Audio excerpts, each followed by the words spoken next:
Halo semuanya, jadi selamat pagi. Ya, karena saya rekamannya lagi di pagi hari ini ya. Nah, hari ini kita masuk ke materi seperti biasa di mata kuliah Business Intelligence. Jadi kita masuk ke materi Data Warehouse.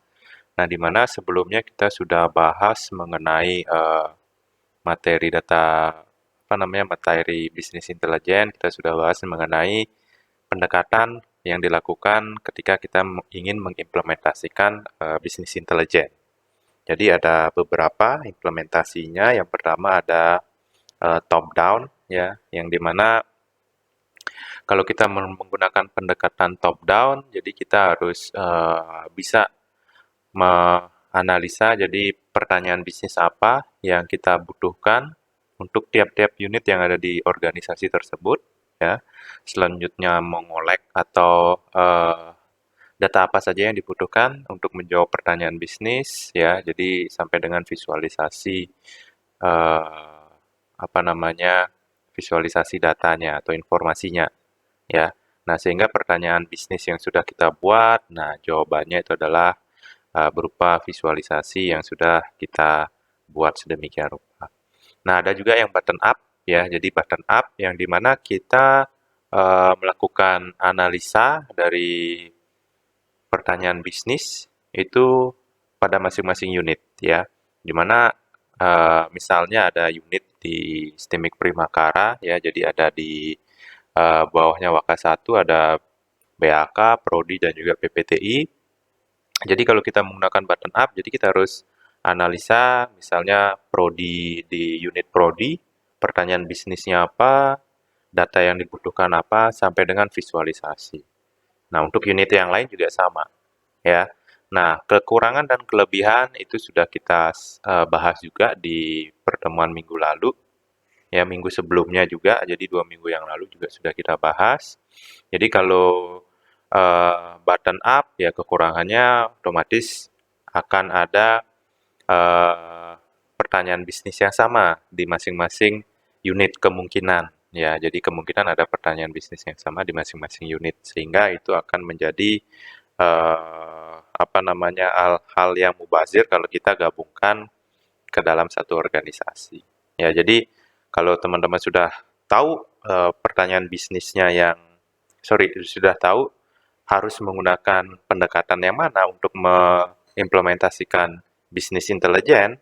Nah, selanjutnya teman-teman membuat data warehouse-nya. Ya, jadi sudah membuat pertanyaan bisnis, sudah tahu data yang dibutuhkan seperti apa, baru teman-teman membuat data warehouse-nya. Begitu. Jadi di materi kali ini kita masuk ke data warehouse. Nah, jadi masuk ke pengertian terlebih dahulu ya. Jadi pengertian dari Barry Davlin, di mana data warehouse adalah sebuah penyimpanan data ya yang lengkap dan konsisten yang berasal dari sumber-sumber berbeda ya. Dibuat untuk penggunanya agar mereka mengerti dan menggunakan dalam konteks bisnis. Jadi perlu digarisbawahi itu adalah sumber-sumber yang berbeda ya teman-teman ya. Jadi tunggu dulu. Nah, ini sumber-sumber yang berbeda atau yang sering kita sebut sebagai data operasional atau data transaksional atau biasanya kita sebut sebagai OLTP ya. OLTP.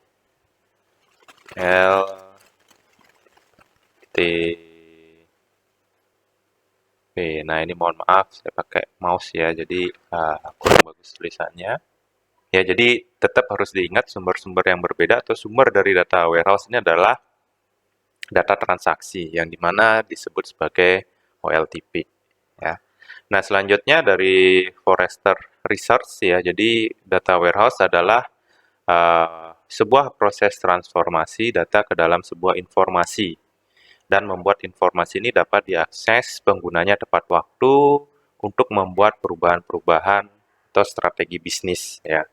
Karena otomatis biasanya strategi bisnis kalau belakangan ini perubahan dari strategi bisnis itu juga bisa cepat ya. Jadi nggak perlu nunggu waktu lama baru kita merubah strategi bisnis karena belakangan ini itu lebih dinamis gitu. Nah, jadi kita harus sebagai seorang bisnis intelijen kita harus tahu kira-kira informasi apa yang dibutuhkan oleh user bisnis kita, ya. Jadi seperti yang saya contohkan pada pertemuan sebelumnya, misalnya PPTI sebagai apa namanya yang menyediakan informasi di Stimek Primakara. Jadi PPTI harus tahu bagaimana kebutuhan informasi dari prodi gitu misalnya.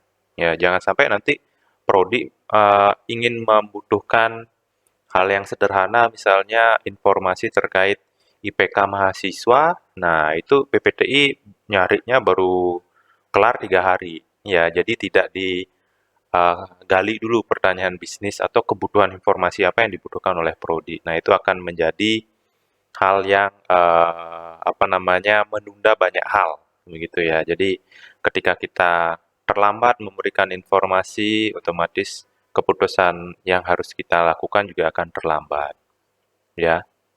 Contoh sederhananya gini, misalnya saya ingin tahu kira-kira angkatan 2016 yang mau apa namanya mau DO siapa. Nah, PPTI lama memberikan apa namanya datanya ya, otomatis saya nggak bisa cepat menghubungi mahasiswa tersebut, ya. Jadi, untuk diskusi, untuk gimana harusnya, apa yang harusnya dilakukan oleh mahasiswa juga akan terlambat. Jadi contohnya seperti itu. Nah, selanjutnya dari built-in mon, ya. Jadi, pengertian dari data warehouse ini lebih ke ciri khasnya dari data warehouse sebenarnya. Jadi ada berorientasi subjek, diintegrasikan, time varian, dan non-volatile. Nah, ini nanti akan kita bahas di ciri dari data warehouse. Ya. Nah, dari beberapa referensi yang sudah saya ambil, jadi ada 4 kesimpulan. Jadi yang pertama adalah data warehouse adalah data basis data yang menyimpan data sekarang dan masa lalu, ya, yang berasal dari berbagai sistem operasional ataupun sumber lainnya, ya, data OLTP. Terus yang kedua, data warehouse digunakan untuk mendukung pengambilan keputusan, ya. Jadi bukan untuk melaksanakan proses transaksi. Karena kenapa seperti itu ya? Jadi karena teman-teman harus berpikir juga data OLTP itu juga data yang kalau bisa dibilang ya gudangnya data juga. Jadi di sana itu ada banyak data transaksi dan datanya juga akan ada banyak ya. Nah, tapi itukah yang disebut data warehouse? Itu bukan data warehouse ya, karena data warehouse memiliki ciri khas yang tadi disampaikan oleh Bill Inmon ya. Jadi dia time varian ya, datanya historical, terus apalagi non volatile yang dimana datanya itu tidak bisa dilakukan perubahan secara terus menerus ya. Jadi dia bersifat non volatile. Ya, yang ketiga, data warehouse hanya berisi informasi yang relevan bagi kebutuhan pemakai yang digunakan untuk pengambilan keputusan. Ya, jadi yang ada di dalam data warehouse tuh biasanya harus dipisah-pisah dulu datanya, ya. Nah, itu terjadi di proses ETL.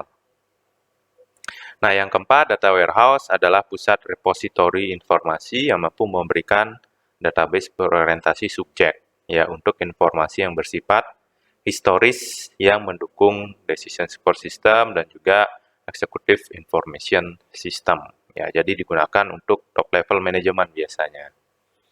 Nah, tujuannya apa? Kita membuat data warehouse. Jadi yang pertama meningkatkan kualitas dan akurasi informasi bisnis dan mengirimkan informasi ke pemakai dalam bentuk yang dimengerti dan dapat diakses dengan mudah begitu. Ya, jadi itu tujuannya. Ya, dengan informasi yang apa namanya akurasi dan kualitasnya bagus ya, terus tepat sasaran kita mengirimkannya ke user bisnis yang membutuhkan, terus aksesnya juga dengan mudah karena sudah dilakukan pre-processing, maka user bisnis akan lebih mudah untuk mengetahui kondisi bisnisnya saat ini dan apa yang harus dilakukan ke depannya. Jadi itu tujuannya. Nah, ini ya perbedaan data warehouse dan OLTP, jadi biar teman-teman juga paham. OLTP itu seperti apa? Ya OLTP data transaksi, data warehouse ya hasil pengolahan data dari OLTP yang nantinya digunakan untuk melakukan OLAP atau online analytical processing. Nah, ini di slide-nya sudah ada, bisa mungkin dibaca ya. Nah, sumber data untuk data warehouse ya, jadi ya data operasional dalam organisasi ya, terus sumber eksternal juga bisa. Jadi sumber eksternal itu data transaksi yang apa namanya berada yang memang tetap untuk perusahaan tapi yang tidak menggunakan sistem informasi. Misalnya kayak perusahaannya jualan di Tokopedia gitu. Nah, data yang dari Tokopedia itu disebut sebagai data eksternal begitu ya. Selanjutnya, berbagai data yang berasal dari sumber digabungkan dan diproses lebih lanjut oleh manajer data warehouse dan disimpan dalam basis data tersendiri. Nah, karakteristik data warehouse jadi ada 4 ya. Nah, ini menurut Bill Limon, jadi ada subject oriented, integrated, time variant, dan non-volatile. Jadi yang pertama subject oriented ya. Jadi kalau teman-teman di pemrograman mungkin sering mendengar object oriented. Nah, kalau di sini subject oriented ya.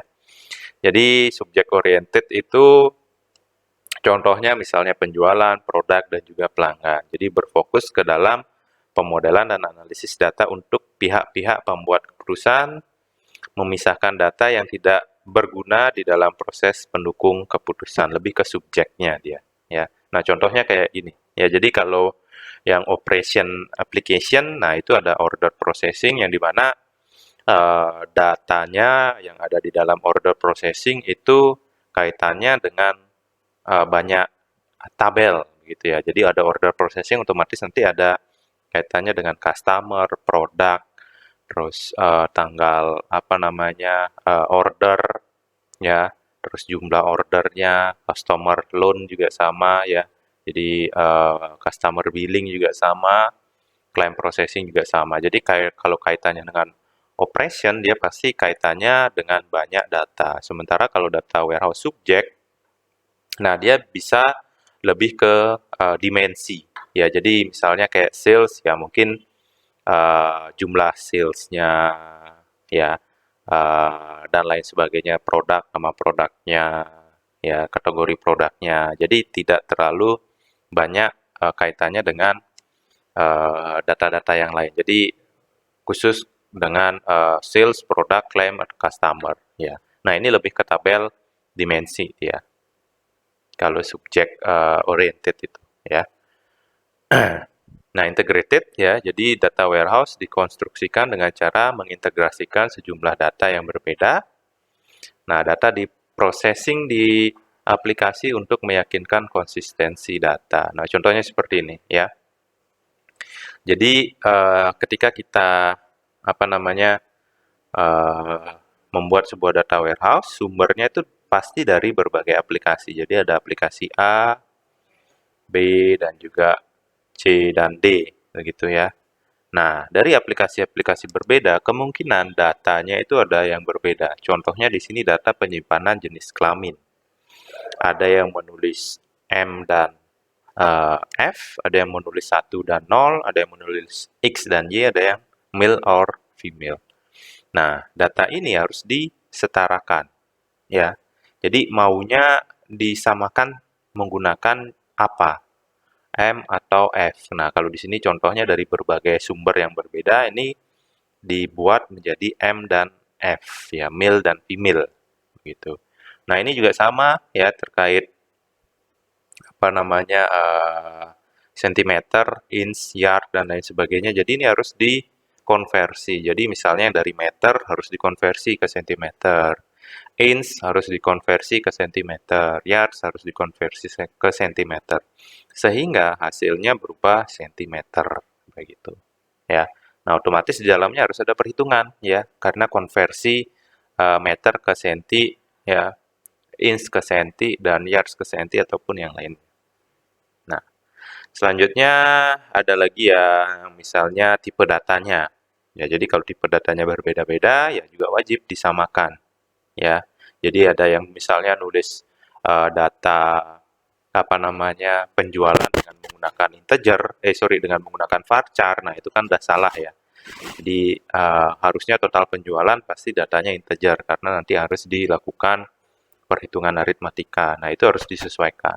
Ya, jadi harus mengintegrasikan datanya dari sumber yang berbeda-beda ini. Itu integrasi. Ya, contohnya seperti ini juga ya.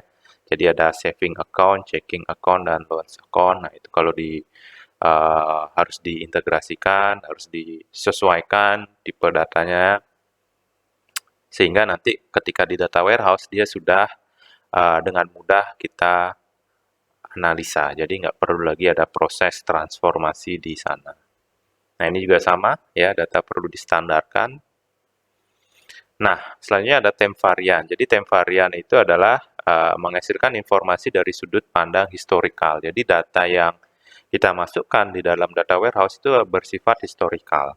Ya, jadi misalnya 10 tahun ke belakang atau 5 tahun ke belakang. Nah, cuman yang perlu teman-teman pertimbangkan relevansi data. Jadi kalau kita mau melakukan analisa terhadap rencana 5 tahun, apakah data 10 sampai dengan 10 tahun atau 15 tahun itu masih relevan gitu ya untuk menggambarkan bagaimana kondisi perusahaan kita, atau yang cukup 5 tahun sudah relevan dianggap sebagai relevan gitu ya.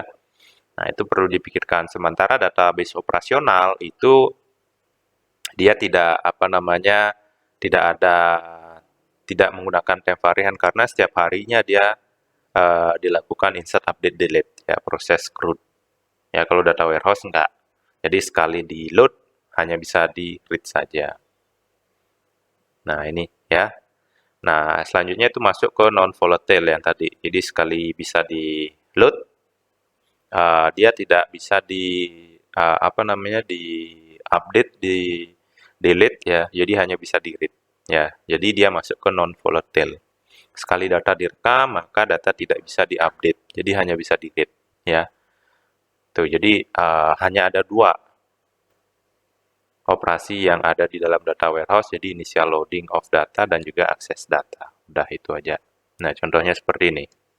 Jadi kalau data operasional, dia itu banyak apa namanya bisa kita lakukan manipulasi data. Sementara kalau data warehouse itu sekali load sudah selesai. Jadi nggak bisa dihapus, nggak bisa diupdate, ya, nggak bisa ditambahin datanya, hanya bisa dilakukan akses. Karena dia database historical, ya, jadi kalau sudah 5 tahun, mau ditambahkan lagi ke tahun, nambah lagi 1 tahun, nah itu harus di preprocessing data keseluruhannya. Takutnya ada redundansi data dan lain sebagainya. Kayak gitu. Ya, ini ya, jadi kalau OLTP bisa read, add, change, dan juga delete. Nah, dari OLTP kita load ke data warehouse. Di data warehouse hanya bisa di-read untuk melakukan online analytical processing. Ya, jadi sifat data warehouse itu multidimensional data sebenarnya teman-teman. Nah, ini didapat dari mana? Nah, ini didapat dari skema pada saat kita membuat data warehouse. Jadi di dalam data warehouse itu sebenarnya ada data mart-nya, ya, di mana data mart ini adalah data yang digunakan untuk menjawab pertanyaan bisnis yang kita buat di awal. Ya, jadi di apa namanya di pendekatan implementasi dari bisnis intelijen kan kita harus buat pertanyaan bisnis yang kita butuhkan. Nah, pertanyaan bisnis itu kan kita harus tahu data apa saja yang digunakan. Nah, data yang digunakan itulah nanti yang membentuk multidimensional data atau yang disebut sebagai cube. Ya, nanti harus ada skemanya. Apa skemanya dari data mart ini? Entah star skema, snowflake, dan lain sebagainya. Gitu. Ya, nah ini membangun data warehouse. Nah, mungkin bisa teman-teman baca. Tapi kalau teman-teman baca ini mungkin hanya terbayang sekilas saja. Nah, nanti bagaimana cara membangun data warehouse akan kita bahas di pertemuan 6 ya. Nah, karena kita harus menggunakan framework untuk tahu bagaimana step by step untuk membangun sebuah data warehouse. Tuh, jadi kalau dengan sebuah framework kita udah jelas apa yang harus kita kerjakan, terus di masing-masing step itu kita harus ngapain itu sudah jelas. Jadi sudah diberikan arahannya. Nah, selanjutnya masuk ke data mart ya. Jadi data mart ini adalah bagian dari data warehouse ya. Nah, data mart itu lebih masuk ke dalam kebutuhan pada tingkat departemen atau fungsi bisnis tertentu dalam perusahaan. Jadi perusahaan itu kan ada unit-unitnya. Nah, data mart inilah unit-unitnya. Nah, dari mana muncul data mart? Data mart ini muncul dari pertanyaan bisnis yang sudah kita buat di awal, ya. Nah, data mart itu memfokuskan hanya pada kebutuhan-kebutuhan pemakai yang terkait dalam sebuah departemen atau fungsi bisnis. Nah, data mart biasanya tidak mengandung data operasional yang rinci seperti pada data warehouse, ya. Data mart mengandung sedikit informasi dibandingkan dengan data warehouse. Jadi data mart itu akan lebih mudah diawasi dan dinavigasi. Nah, kumpulan dari data mart ini itu yang biasanya disebut dari data warehouse. Nah, nanti seperti apa data warehouse dan data mart ya nanti kita bahas di studi kasusnya ya. Jadi biar teman-teman punya gambaran juga. Ya, ini perbedaan antara data mart dan data warehouse bisa teman-teman baca. Nah, ini juga ya, jadi kalau data warehouse itu gabungan dari beberapa data mart, sementara data mart itu adalah bagian dari data warehouse yang berasal dari level departemen pada suatu perusahaan. Nah, selanjutnya kita masuk ke skema dari data warehouse. Yang pertama itu ada star skema. Nah, ini star skema itu merupakan skema yang paling dasar atau paling mudah dipahami sebenarnya, teman-teman, ya. Namun di balik kemudahannya ini itu eh, terdapat apa ya effort yang lebih pada saat kita melakukan proses pre-processing data, ya. Jadi kita sudah membuat skema data warehouse dengan menggunakan star skema. Otomatis datanya harus kita masukkan ke dalam data warehouse. Nah, untuk kita mengolah data, kita menyesuaikan dengan skemanya, itu biasanya di proses pre-processing itu akan apa namanya rumit. Tuh, karena kenapa? Nah, contoh misalnya pada tabel dimensi lokasi. Jadi di sini tuh ada street, city, provinsi, dan country. Nah, coba teman-teman breakdown antara street, city, provinsi, dan juga country ini itu biasanya terdiri dari 4 tabel. Ya, jadi ada tabel uh, negara, ada tabel provinsi, city, dan state yang dimana mereka saling berrelasi. Nah, untuk memudahkan pada saat proses OLAP, dibuatlah jadi satu tabel dimensi, yaitu tabel lokasi. Begitu. Jadi, sama kayak apa namanya barang yang kalau kita gunakan itu mudah, biasanya di balik kemudahan itu ada proses yang rumit di dalamnya. Contohnya, misalnya analoginya kayak apa ya? Mobil ya, mobil yang menggunakan matic ya. Nah, kalau mobil menggunakan matic itu di dalam apa namanya proses yang mudah itu kan terdapat hal yang rumit ya, di mana ada CPU atau apa ya istilahnya di mobil itu yang mengontrol RPM-nya berapa, dipindah giginya, dinaikkan giginya RPM berapa, dinaikkan giginya atau diturunkan, seperti itu. Sementara kalau manual lebih simpel proses kerjanya, cuma kita yang agak rumit mengoperasikan. Nah, sama seperti ini, star schema. Ataupun Snowflake, ya. Kalau Snowflake dia lebih, apa namanya, lebih, kalau dibilang mudah nggak juga sih. Ya, jadi tergantung. Karena di Snowflake ini antara tabel, apa namanya, tabel dimensi dengan tabel dimensi lain itu ada relasinya. Nah, ini. Jadi contohnya kayak gini. Jadi kalau kita breakdown bisa ada 4 tabel dimensi hanya untuk membuat lokasi. Ya, jadi ada street, yang pertama ada city, ada provinsi, dan juga ada country gitu misalnya. Ya. Jadi agak sedikit rumit pada saat kita proses melakukan OLAP-nya. Nah, apalagi di Snowflake, sorry, di Galaxy. Nah, ini akan lebih rumit lagi ya karena banyak relasinya. Nah, cuman pada saat kita melakukan pre-processing data biasanya akan lebih mudah. Begitu. Ya, jadi yang terlihat sederhana di dalamnya biasanya akan lebih rumit atau lebih effort untuk melakukan pre-processing datanya. Oke. Nah, sampai di sini ya untuk apa namanya pemaparan data warehouse-nya. Nah, sekarang kita masuk ke studi kasusnya ya. Jadi studi kasusnya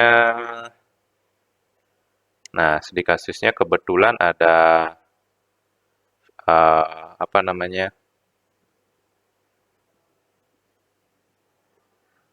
jurnal yang saya gunakan, ya.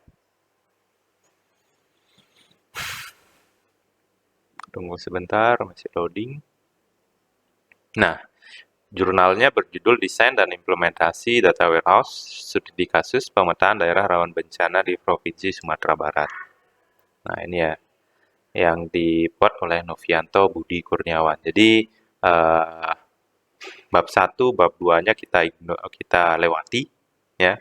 Jadi kita langsung meloncat ke, nah ini, bab 3. Ya, bab 3 apa ini? Bab 3 perancangan data warehouse, ya. Nah, kita langsung masuk ke subbab 3.4 perancangan data warehouse. Di mana di tabel 3.3 ini ada detail analisa data warehouse, ya. Nah, jadi eh, teman-teman lihat ada beberapa kolom, ya, ada analisa data, tabel fakta, dan juga tabel dimensi.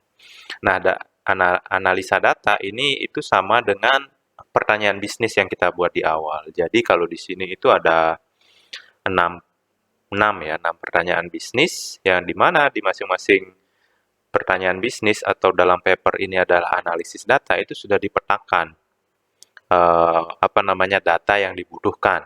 Ya, jadi tabel faktanya apa, tabel dimensinya apa. Sama kayak kita buat pertanyaan bisnis yang sebelumnya ya pada minggu lalu, kita juga harus sudah memetakan. Jadi data apa yang kita butuhkan untuk menjawab pertanyaan bisnisnya.